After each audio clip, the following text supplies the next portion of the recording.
I'm Jaime, alcoholic. I've been through this process with a Big Book Step Study sponsor. Been to meetings like this, made my amends, most of them, and practicing the latter steps of this program. Thanks for having me here. Thanks for having me, Karen. Step 3. For me, when I got my sponsor and asked him to be my sponsor, I knew him for quite some time. It took me about 23 years to get into Big Book Step Study. I was pretty rebellious at first for a long time in this program. I thought I was practicing the steps, which I was to the best of my ability, but I was definitely not aware of this step in detail like it's been outlined in this book. And my sponsor, the first words he came out of his mouth when I asked him to be my sponsor, it was like, he goes, well, he said, he said to me, any life lived with self-will basically is not going to be successful. And I was looking at him like, okay, this guy knows me. Why is he saying this to me? But I told him my circumstance at the time where my wife and I were both getting a divorce. We were both in this program. I was 40 years old, and I knew I wanted someone that could help me. I knew I wanted somebody that could actually possibly take me through this process. But at the same time, I was taken back by why does he mean self-will? Don't I turn my will and life over to God every day? Don't I try to practice this principle? What's that have to do with me right now? So there's a lot of ego, basically, is what I'm saying when I first got in here. That needed to be chopped down more and more and more. So, one of my favorite phrases in there is most of us live by self-propulsion.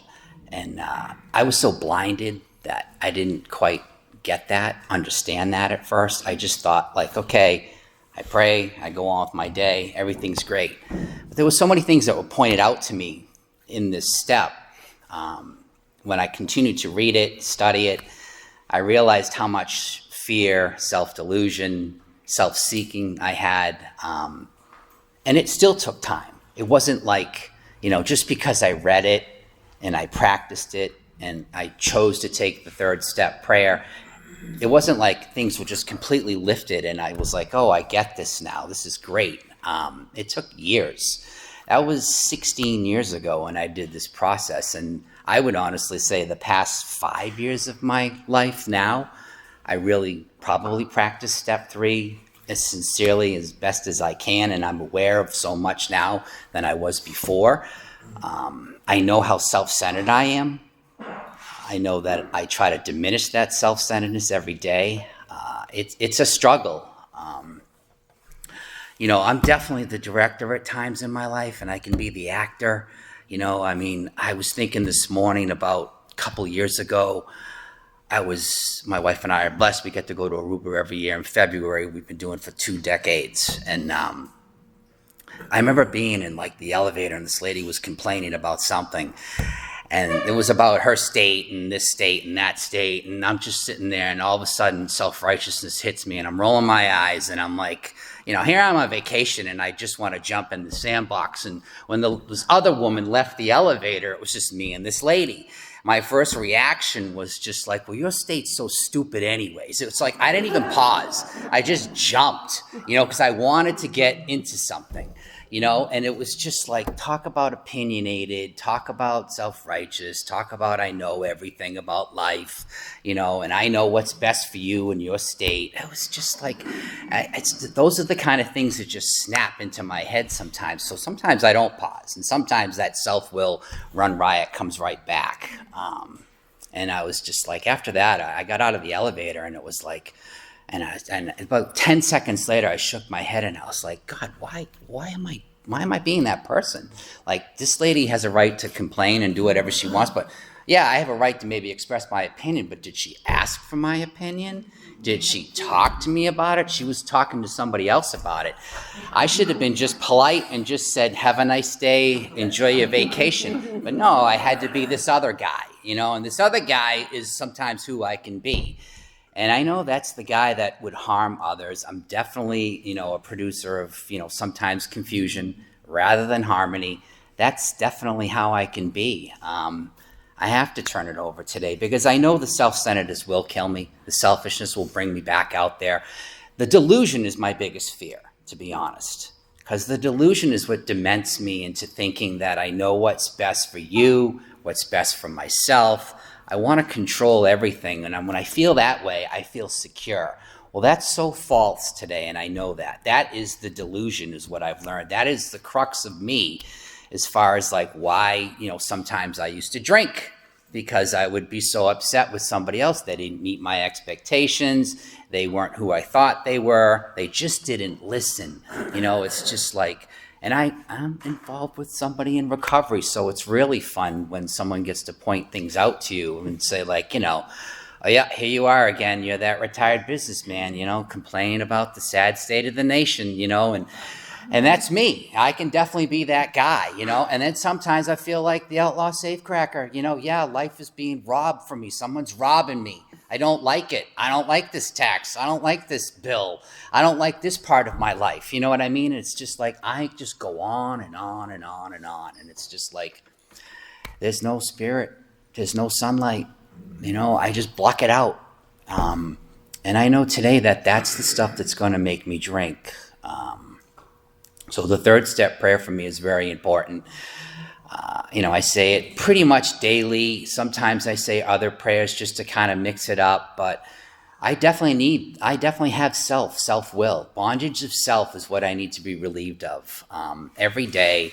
So that way I start my day at least trying to align it with what possibly God wants me to be. For me, I've learned that my God is love, is understanding, is empathetic, is kind, is tolerant.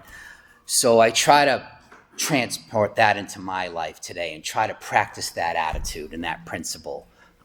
If I do that, then I probably have pretty good success when things come along like this, where someone says something that throws me off, or somebody tries to, say something that I'm not quite agreeing with. I a lot of times just pause and shut my mouth, which I find is a lot more freeing, first of all, and I find that life is better. Those instincts that I have today that always want to come up and think that I know what's best, that's where I harm others. Doing a fourth step, obviously, really, when I see this third step now, makes so much more sense. The last thing I really wanted to talk about was, another example for me was like a week and a half ago. It was about the window in my bathroom's been broke for 4 months, and it took 3.5 months to get the window, and my wife's going to meet the carpenter. So I just said to her, I says, okay, he can come Wednesday, Thursday. And she's like, well, let me look at my schedule. And I'm like, all right. And then she's like, well, I got to see how the weather is. And so first of all, I was like, the weather, so that was the first part. The fear came in, you know what I mean? Right away, I was afraid, because it was affecting my security. Like, this effing window's been broke for 3.5 months. I just want to get it fixed. You know what I mean? So I'm trying to take over. You ask somebody to do something, you're giving it to them to do it. You're basically setting the terms and saying, here you go, I trust you, you'll take care of it. So now I'm still trying to grab back and control. So she's like, well, the weather. So of course I go over and look at my phone in the other room, and I'm looking at the weather. I'm trying to control it. It's going to be in the 40s. You know what I mean? What do we need for weather? I come back and I challenge the whole thing and say, hey, it's going to be in the 40s. And she's like, our house, right? The kitchen's here, the bathroom's here. He's going to be in the bathroom. Even if the kitchen door is closed, it's still going to be cold. He's coming at 9 o'clock in the morning. It's going to be 33 degrees out then. So, I'm still trying to impose my will and still trying to challenge the whole thing. And it was and I could tell my wife's getting upset. And I'm like, you know what? You got to shut up. You're just making your wife upset over a window. That's what I'm basically getting at. Those are the kind of things that I still try to do. And I know that's the stuff, again, that escalates in my life. And that starts the ball in motion of the rest of the day. I'll just decide to go down this, self-righteous, I know what's best for the world, get in my truck, drive like a fool, think I'm great. It's just all the things that I don't want to be. I decide to be, and that's where that self-will run riot comes back into my life again. And most of it's fear. I had to look at it and say, okay, you're afraid. You want something on your terms. It's not going to happen the way you think it's going to happen, but it's going to get resolved. It always gets resolved. That's the thing I have to understand too. It's just, again, not on my terms. It's in God's time, not my time. And, I'm learning is basically what I'm saying on a daily basis to accept spiritual terms, spiritual principles, accept that, God's got a plan. I don't. Turn it over.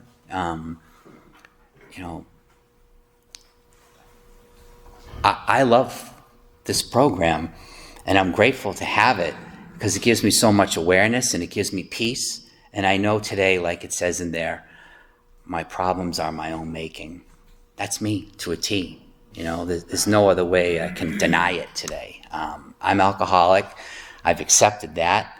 I know that I can't do this program by myself. I've accepted that, but I still balk. That's the problem, is me. The disease centers in my mind. And I understand that today. It's wonderful to have awareness, but if I don't apply the action, if I don't practice these principles on a daily basis, I suffer. And everybody else around me suffers, Again, I create the havoc. And I know today that's not what I want to be, so I try to remain humble. I try to listen to what others have to say today, because that's a huge thing too for this alcoholic, is I try not to be so self-centered and try to dominate the conversation. And when someone starts to talk to me and we have a conversation, I'm praying sometimes and saying, all right, God, dialogue, dialogue, dialogue. Let them speak. Shut your mouth. You know what I mean? It's really important for me to be that person, because it gives me a chance to possibly hear what God's trying to tell me, because I don't hear it anywhere else, really. I don't have any voices in my head. I don't get billboards from God. The only way I'm getting this message is through you people, other alcoholics, or people that are outside these halls that might have some form of religion or spiritual connection, or just a smile, where it just enlightens my day. So I know that I have to be receptive today to possibly anybody or anything, because I have no control. That's the key. I don't control anything except the way I can possibly think and how my attitude is going to be today. And that's it. Everything else, is the way it is. And that's all I got. Thanks.